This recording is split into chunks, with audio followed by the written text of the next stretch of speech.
আপনারা এটা জানেন তো যে অন্যের জন্য দোয়া করলে লাভ।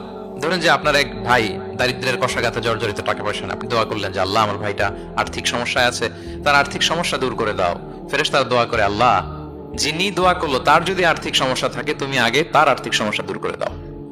সুবহানাল্লাহ সুবহানাল্লাহ বিহামদিহি। তো এক লোক এই হাদিসের ফজিলত শুনে ইফতারির পূর্ব মুহূর্তে যেহেতু দোয়া কবুল হয়, তার ওয়াইফ ইফতারি তৈরি করতেছে, এই হাদিসের ফজিলত শুনে এক লোক তার বন্ধুর জন্য দোয়া করতেছে যে আল্লাহ আমার বন্ধুটার তো এখনো বিয়ে হয় নাই, তুমি সুন্দরী রূপবতী একটা স্ত্রীর ব্যবস্থা করে দাও আল্লাহ আমার বন্ধুর।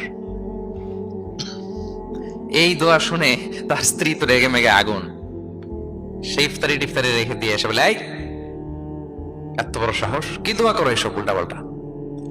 স্বামী বলে, কি দোয়া উল্টা পাল্টা, কি দোয়া করলাম, আমি তোমার বন্ধুর জন্য দোয়া করছি যে আল্লাহ তারে তুমি রূপবতী সুন্দরী স্ত্রীর ব্যবস্থা করে দাও। তো ওয়াইফ বলে, এই তুমি কি মনে করছো আমি হাদিসটা জানি না যে অন্যের জন্য ভালো কোনো দোয়া করলে আগে এটা নিজের জন্য কবুল হয়?